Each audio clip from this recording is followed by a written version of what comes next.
Good morning class. और सभी लोग अच्छे हैं। तो देखो पिछली क्लास में हमने क्या पढ़ा था कि एक तो सारणी की डेफिनेशन को पढ़ा था, ठीक है ना। सारणी की डेफिनेशन के बाद सारणी के एक क्रम का विस्तार और दो क्रम का विस्तार पढ़ा, और दो क्रम के विस्तार के बाद हमने उसमें आव्यूह शब्द इस्तेमाल लिया, एक तो व्युत्क्रमणीय आव्यूह और एक अव्युत्क्रमणीय आव्यूह। क्लियर है। अब मैं तीन सवाल लेता हूं उस पर, किस पर, सारणिक जो आव्यूह दो के विस्तार है ना, उस पे मैंने तीन क्वेश्चन लिखे हैं। यहाँ पे एक क्वेश्चन लिखा है कि एक आव्यूह ए दिया है 1 2 5x, एक अव्युत्क्रमणीय आव्यूह है तो x का मान ज्ञात कीजिए, ठीक है ना। क्वेश्चन संख्या 2 लिखी है मैंने कि आपको सारणी दे रखा है x y 2 4 = 0, तो x रेशियो y चाहिए हमें, ठीक है। और क्वेश्चन संख्या आपके सामने 3 लिखी है कि ये एक सारणी की वैल्यू 4 दे रखी है और दूसरे गैर की वैल्यू 7 दे रखी है, तो आपको x और y की वैल्यू फाइंड करनी है। तो देखिए उनके सॉल्यूशन क्या होंगे। वैसे क्वेश्चन ये इस टाइप से था नहीं, ये क्वेश्चन ऐसे था कि एक आप सारणी दे रखा है 1 2 5x = 0, तो x की वैल्यू फाइंड कीजिए। तो याद रखो 1 2 5x = 0, x y 2 4 = 0, तो यहाँ पे आपके शब्द क्या कहा है इसने, अव्युत्क्रमणीय है। और अव्युत्क्रमणीय के लिए आप जानते हो क्या लिखा है मैंने आपको, डेट a = 0। क्लियर हुआ। अब देखो डेट a = 0, तो आप डेट में लिख दीजिए से 1 2 5x a क्या होगा, 0 होगा। मल्टीप्लाई कीजिए x माइनस 5 का 2 से गुणा किया 10 = 0, तो x क्या आ गया हमारे पास, 10 आ गया। क्लियर हो गया। अब देखो एक आंसर हो गया, पहला क्वेश्चन आपका सॉल्व हो गया, ठीक है ना। अब देखो सेकंड क्वेश्चन है आपकी आरबीएससी बुक में दिया हुआ है, याद रखें। तो x y 2 4 = 0, तो x रेशियो y चाहिए। अगर ये क्वेश्चन आपको घुमा के दे दे क्या कि आप एक आव्यूह a दे दे और आव्यूह के रूप में क्वेश्चन दे दे और a = 0 ना देके आपसे ये कहे कि एक अव्युत्क्रमणीय आव्यूह है तो x अनुपात y ज्ञात कीजिए, तो आप समझ जाए ना कि आपसे अव्युत्क्रमणीय शब्द का है ना, तो इसकी वैल्यू क्या होगी, डेट a की वैल्यू 0 होगी। तो इसमें भी आप देखो 4 का x से गुणा किया तो कितना हुआ, 4x माइनस 2y = क्या हुआ, 0। पक्षांतर कर दो, 4x बराबर कितना हुआ, 2y हुआ। आपको चाहिए क्या, x अनुपात y चाहिए, तो x डिवाइड y कर दिया और 2 में डिवाइड लगाया 4 का, तो कितना आया, 1/2। तो x अनुपात y कितना आ गया, 1/2 आ गया। क्लियर हुआ। अब आपके पास इसका देखिए क्वेश्चन संख्या 3 क्या देखा है, 2 3 yx = 4, इसका विस्तार किया 2x माइनस 3y = 4 आया। इक्वेशन फर्स्ट करेंगे आप इसे, ठीक है। इसके बाद देखो 2x माइनस 4y = 7 आया, सेकंड कह दिया। क्या ये हम इक्वेशन सॉल्व कर सकते हैं, ये आपकी रैखिक समीकरण है, लीनियर इक्वेशन है, तो सॉल्व कर सकते हैं। किस विधि से, विलोपन से करना आसान रहेगा। और विलोपन विधि क्या कहती है, अपोजिट साइन कर दो, प्लस का माइनस, माइनस का प्लस और प्लस का माइनस। अब आप देखो 2x और माइनस 2x कैंसिल हो जाएगा, 4y से 3y घटाएंगे तो कितना बचेगा, y, और माइनस के 7 से प्लस का 4, तो माइनस का कितना है आपके पास, 3। अब आप y की वैल्यू इक्वेशन फर्स्ट या सेकंड में रखकर स्वयं x की वैल्यू फाइंड करना, ठीक है। अब देखो मैंने अभी 2/2 के सारणी का विस्तार सीख लिया, ठीक है ना, और 1/1 का बता दिया। अब हम चर्चा करेंगे इस पे सारणी 3 के कोटि के विस्तार पे, तो इसको ध्यान से समझें आप, क्योंकि ये आपके लिए बहुत इंपॉर्टेंट है। सबसे पहले क्या किया हमने, सपोज किया लेट क्या कि आपका कोई एक आव्यूह a है, a आव्यूह है, तो आप स्क्वायर ब्रैकेट का इस्तेमाल करेंगे, a11 a12 a13 a21 a22 a23 a31 a32 a33, ठीक है। कोटि 3 की चर्चा की है, तो 3/3 क्लियर है ना। अब देखो इसको डेट के रूप में लिखा तो क्या लिखोगे आप, डेट कैसा लगा तो a11 a12 a13 a21 A22 A23 A31 A32 A33, ये आपका 3x3 का एक सारणी लिख दिया मैंने, ठीक है ना। अब इसका विस्तार किया जाएगा, विस्तार जिसे एक्सपेंशन भी कहते हैं, ठीक है ना। अब इसका विस्तार ध्यान से सीखना, कैसे सीखते हैं। देखो इसके विस्तार की विधियां कितनी है पहले तो हम ये जाने। तो इसका विस्तार हम 6 विधि से कर सकते हैं। कैसे 6 विधि? एक तो पंक्ति, प्रथम पंक्ति अर्थात R1 के सापेक्ष, द्वितीय पंक्ति R2 के सापेक्ष और तृतीय पंक्ति R3 के सापेक्ष। ये पहली पंक्ति है, ये दूसरी पंक्ति है और ये तीसरी पंक्ति है। तो 3 तो हो गई विधियां आपकी 3 पंक्तियों के सापेक्ष। उसी प्रकार से प्रथम कॉलम के सापेक्ष, सेकंड कॉलम के सापेक्ष और थर्ड कॉलम के सापेक्ष, ठीक है। तो अब इसका विस्तार देखें। सबसे पहले हम R1 के सापेक्ष देखते हैं, R1 के सापेक्ष। तो प्रथम पंक्ति के अनुसार, प्रथम पंक्ति के सापेक्ष लिखो या अनुसार पहले, ठीक है ना। विस्तार कैसे करना है ध्यान से देखना है। Det A is equal to, प्रथम पंक्ति के अनुसार करने जा रहे ना, तो कहने का हो गया कि पहली पंक्ति और पहले स्तंभ के अवयव छुपाएंगे। तो आपको देखिए ध्यान से क्या दिख रहा है, A22 A23 A32 और A33। एलिमेंट कौन सा लिया मैंने? A11 लिया, A11। और ये क्या है? सारणिक, सारणिक है। इस पर एलिमेंट लिखते हैं, ध्यान से देखो कौन से हैं। पहली पंक्ति और पहला स्तंभ छुपा के, तो A23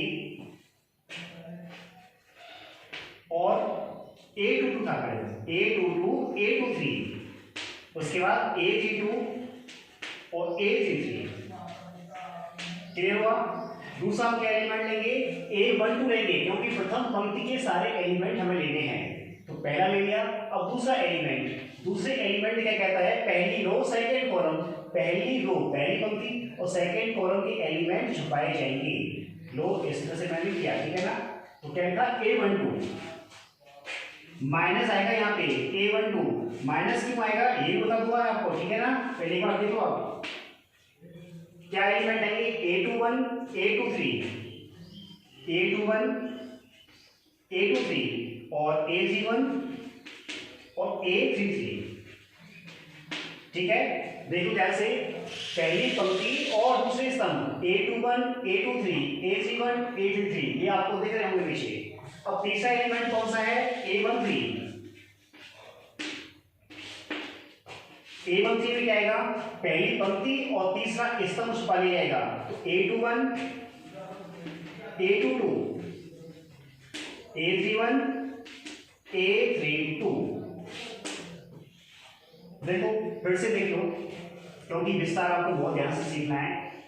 हम प्रथम पंक्ति के अनुसार विस्तार कर रहे हैं इसका, ठीक है। तो पहले तो हमने लिया A11 एलिमेंट, हमें प्रथम पंक्ति जो भी पंक्ति के अनुसार विस्तार करना है वो एलिमेंट गुणा में करना होगा। जैसे मान लीजिए पहली पंक्ति लेना आपने, तो A11 A12 A13 के गुणा होने चाहिए, गुणा हो रहे हैं।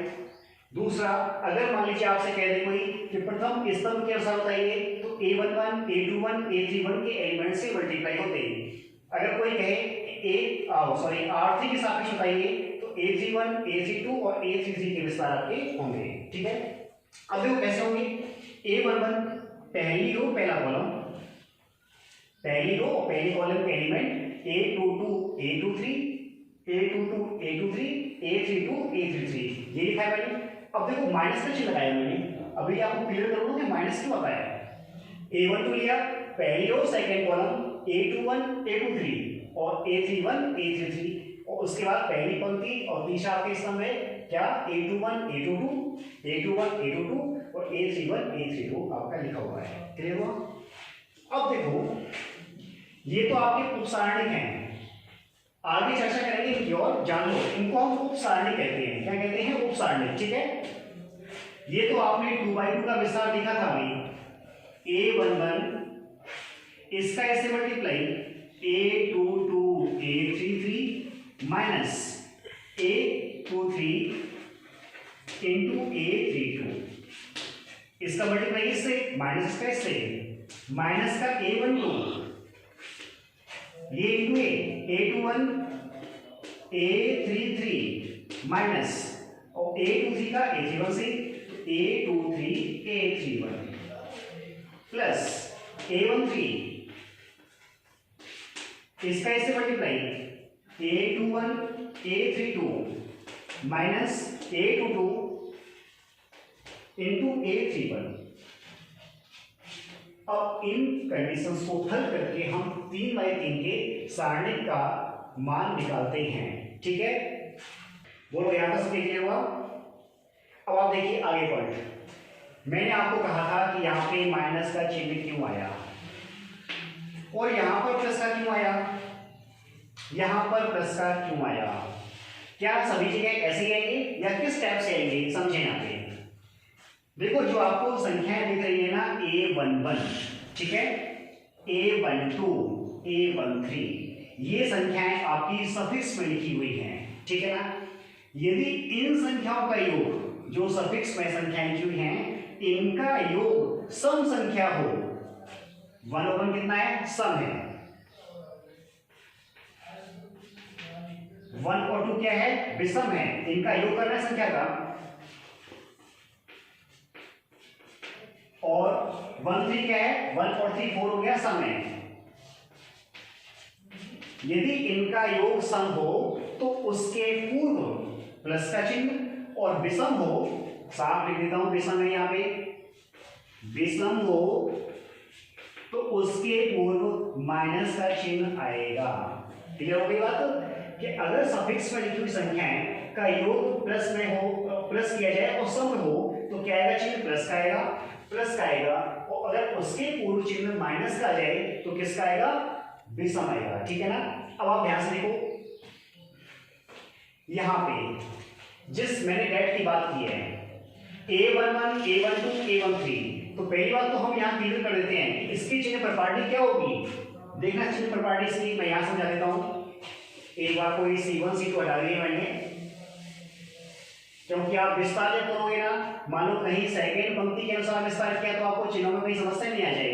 तो चिन्ह प्रॉपर्टी देखिए 1 1 और 1 कितना हो गया, 2 हो गया, आपका सम संख्या है तो प्लस का चिन्ह, 1 और 2 3 हो गया, विषम संख्या माइनस का चिन्ह, 1 और 3 4 हो गया, प्लस का चिन्ह, 2 1 प्लस का चिन्ह आएगा तो माइनस का माइनस, विषम संख्या जहां सम संख्या आ रही है वहां आप देखिए प्लस का लगाइए और जहां विषम आ रही है माइनस का लगाइए। 3 और 1 4 माइनस आएगा, प्लस आ जाएगा क्योंकि सम संख्या हो गई, 3 और 2 5 और 3 और 3 6। तो आपकी ये चिन्ह प्रॉपर्टी हुई प्लस माइनस प्लस, प्रथम पंक्ति के अनुसार विस्तार करेंगे तो प्लस माइनस प्लस का चिन्ह आएगा, दूसरी पंक्ति के अनुसार विस्तार करेंगे तो प्लस माइनस प्लस नहीं आएगा, फिर क्या आएगा, माइनस प्लस माइनस। ठीक है, तीसरी पंक्ति के अनुसार विस्तार करेंगे तो क्या आएगा, प्लस माइनस प्लस। क्लियर हुआ सबके, ध्यान से लिखना, ये चिन्ह प्रॉपर्टी 3/3 के लिए है। और अगर बात की जाए 2/2 के लिए, 2/2 के लिए तो 2/2 में पहला एलिमेंट क्या होता है, A11 प्लस का चिन्ह, A12 माइनस का चिन्ह, A21 माइनस का चिन्ह, A22 प्लस का चिन्ह। तो ये आपकी किसकी है, 2/2 के लिए है और ये आपकी 3/3 के लिए है। ये आपको ध्यान से देखें। अब आप देखिए मैंने एग्जाम्पल लिया है 3/3 का। ठीक है ना, कि आपको इस सारणी का मान ज्ञात करना है। कैसे विस्तार करना है, सबसे पहले आप प्रथम पंक्ति के अनुसार समझिए, R1 के सापेक्ष। परेशान ना हो, मैं आपको दूसरी पंक्ति तीसरी पंक्ति या स्तंभ के अनुसार भी इस उदाहरण में आपको समझाऊंगा कैसे करते हैं। तो पहले हम प्रथम पंक्ति के अनुसार करने जा रहे हैं। तो क्या लिखा मैंने आपको क्या कहा कि ये एलिमेंट के मल्टीप्लाई होंगे। कैसे होंगे, जैसे लिखा 1 इंटू ये पहली पंक्ति और पहला कॉलम छुपाया तो आपका इसका इससे मल्टीप्लाई, या फिर ऐसा करो एक बार को आप डायरेक्ट में लिख दो 4 5 2 -5। हर बार नहीं लिखना है, जब आप अच्छे से एक्सपर्ट हो जाओ तो सीधे मल्टीप्लाई कर लेना। फिर क्या आएगा, -2 पहली पंक्ति और दूसरा स्तंभ, क्या आएगा 2 5 1 -5। फिर देखिए +3 इंटू पहली पंक्ति तीसरा स्तंभ 2 4 1 2, बोलो क्लियर हुआ सबको यहाँ तक? तो अब देखो 1 इंटू इसका इसे मल्टीप्लाई किया तो माइनस के कितने हो गए, 20 हो गए, और माइनस का 10 हो गया। -2 इंटू इसका इसे मल्टीप्लाई किया, माइनस का 10 और माइनस का 5 हो गया, प्लस 3 इंटू इसका इसे मल्टीप्लाई किया 4 माइनस 4 हो गया। कोई समस्या नहीं। इसके बाद देखो माइनस का 20 माइनस के 10 माइनस के 30 का 1 से मल्टीप्लाई, माइनस का 30 हुआ, माइनस का कितना हुआ 15 और प्लस के 2 से मल्टीप्लाई तो कितना हो गया, प्लस का 30 हो गया, और यहाँ 4 से 4 संख्या कैंसिल हो गई और उसका 0 का मल्टीप्लाई 3 से कर दिया तो कितना हो गया 0। अब आप देखिए ध्यान से माइनस के 30 और प्लस का 30 भी कैंसिल हो गया तो इसका मान क्या आ गया, 0 आ गया। ये अजीब इत्तेफाक था कि इसका सलूशन 0 आ गया, ठीक है ना। अब देखो ध्यान से यहाँ पे कि यहाँ पे आपको एक बात और मिलेगी कि आखिर इसका आंसर 0 आया ना, तो हम इसके गुणधर्म पे देखेंगे कुछ बातें। जब आप इस तरह के क्वेश्चन सॉल्व कर लोगे काफी, तो इसकी प्रॉपर्टी में देख सकते हो कि आखिर 0 आने के कारण भी क्या था, 0 आने का कारण भी है। इस क्वेश्चन को ध्यान से देखें तो 0 आने का कारण बता दो क्या है, अगर आप समझ सके तो भी, क्योंकि वैसे हम इसकी चर्चा इसके गुणधर्म में करेंगे। क्या है 0 आने का कारण? देखिए 1 2 1 आपके पास आपके पास स्तंभ है, और दूसरा स्तंभ है जिसके आपके एलिमेंट क्या है, 2 4 2 है, ठीक है ना। एक गुणधर्म आएगा, सुनना ध्यान से, यदि किसी सारणिक की 2 पंक्तियां या 2 स्तंभ किसी अनुपात में हो तो उस सारणी का मान 0 होता है। अब देखो यहाँ ये अनुपात में है, 1 दूनी 2 2 दूनी 4 1 दूनी 2, ठीक है ना। तो ये आपके पास अनुपात में था क्या कि C1 जो है ना, कॉलम C1 और ये जो C2 है ये आपके किस में है, लैम्डा C2 कर लो चाहे तो, या फिर आप C1 = 2C2 कर लो, ठीक है ना, या फिर 2 से गुणा करेंगे इसमें तो 2C1 = कर दो आप क्या C2। तो C1 और C2 आपके किस में है, एक अनुपात में है। यदि किसी सारणी की 2 पंक्तियां या 2 स्तंभ किसी अनुपात में होते हैं तो उस सारणी का मान 0 होता है। अब आप समझना यहाँ पे कि मैंने R1 के सापेक्ष सॉल्व किया इसे। अगर कोई ये कहे कि नहीं हमें तो भाई C1 के सापेक्ष सिखा दो, तो चलो C1 के सापेक्ष कैसे विस्तार करना है, देखो ध्यान से, मैं ये भी करता हूं C1 के सापेक्ष विस्तार। याद रखो चाहे किसी भी पंक्ति के अनुसार विस्तार करो और किसी भी स्तंभ के अनुसार विस्तार करो, आपके सारणी के मान में कोई परिवर्तन नहीं होता है, तो हमारा उसका मान भी क्या आना चाहिए, 0 आना चाहिए। अब देखो तो प्रथम पंक्ति को मैं हटा देता हूं ऐसे। अब किसके सापेक्ष करना है, C1 के सापेक्ष। तो अब हमें इसके एलिमेंट को मल्टीप्लाई करना होगा, तो 1 इंटू, पहले सारणी को देखता हूं 1 इंटू, तो ये आप C1 के सापेक्ष कर रहे हैं तो पहला आपकी पंक्ति और इसके सामने आपके पहला पंक्ति और पहला स्तंभ छुपा लिया जाएगा। तो क्या लिखा जाएगा, 4 5 और 2 -5। देखो पहला एलिमेंट लिखा तो पहला स्तंभ और पहली पंक्ति के एलिमेंट छुपा लीजिए, आप जो लिखे लिख दीजिए, लिख दिया। पहला एलिमेंट का सफिक्स क्या होता है, 1 1, प्लस का चिन्ह आया। अब आपके पास क्या होता है, ये 2 1, किसका चिन्ह आएगा, माइनस का। 2 इंटू, अब देखो ये आपके पास क्या है, 2 लिया मैंने, तो इसके सामने ये पंक्ति और इसके सामने ये स्तंभ के एलिमेंट छुपा ली जाएंगे, ठीक है ना। ये देखो दूसरी पंक्ति और पहला स्तंभ, क्योंकि ये एलिमेंट कौन सा है, ये है A21 और ये कौन सा था आपके पास, A1। तो ले लिया मैंने, इसके सामने पंक्ति और इसके स्तंभ के एलिमेंट छुपा लें तो क्या आया, 2 3 2 -5, 2 3 और 2 -5। क्लियर हुआ।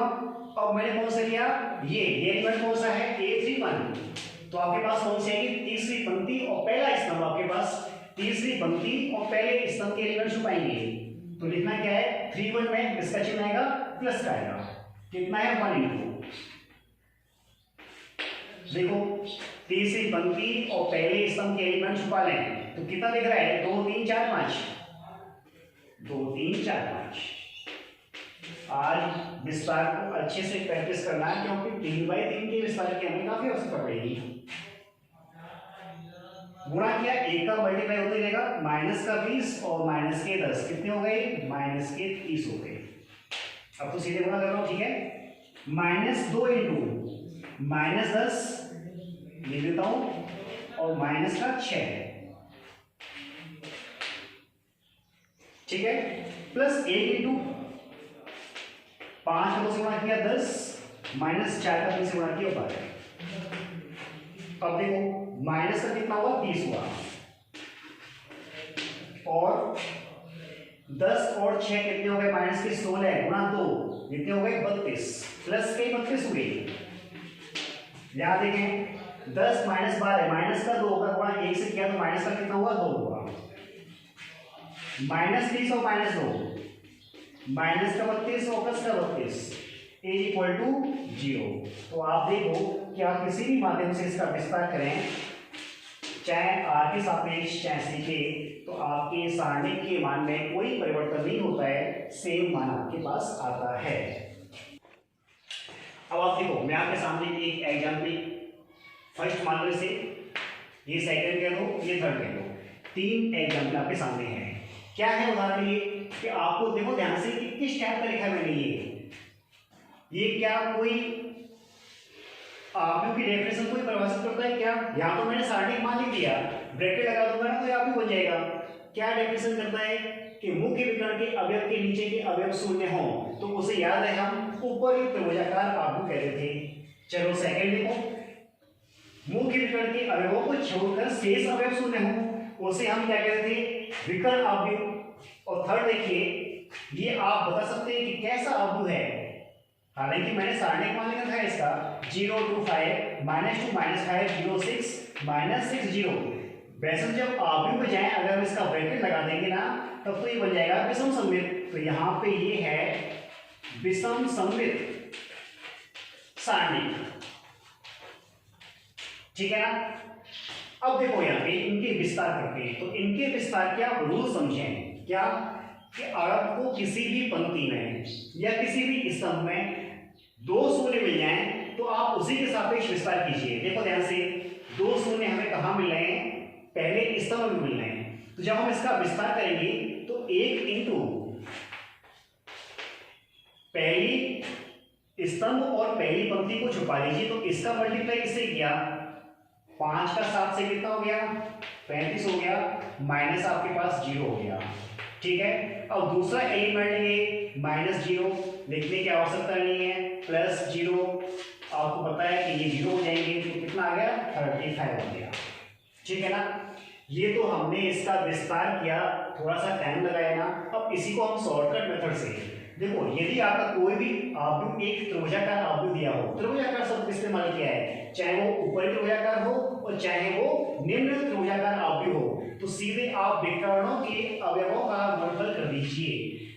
क्या आएगा इस सारणी का मान, 1 इंटू 5 इंटू 7 कितना हो जाएगा, 35, ठीक है। मान लीजिए मैंने आपका ये तो लिया है ऊपरी त्रिभुजाकार, अगर मैं ऐसा ही लेता हूं, क्या इसे केवल कह देता हूं यहाँ पे 1 2, यहाँ पे चलो लिख देता हूं 0 0 2 6 0 7 5 8 ले लिया मैंने।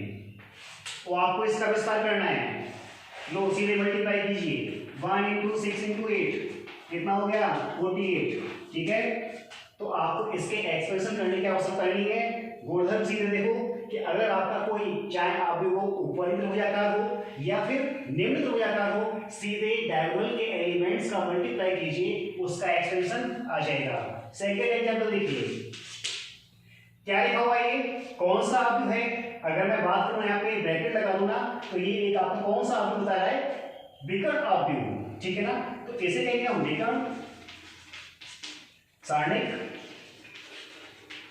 अब इसका विस्तार करके देखें, किसी भी पंक्ति के सापेक्ष कर लो, किसी भी स्तंभ के सापेक्ष, क्योंकि 2 0 शरीर में हैं, तो पहली पंक्ति के अनुसार विस्तार किया तो 1 इंटू इसका मल्टीप्लाई इससे 35 माइनस इसका इससे 0, बाकी का -0 और +0 ब्रैकेट में लिखिएगा संख्या, ये तो 0 हो गया, कितना आ गया 35, ठीक है।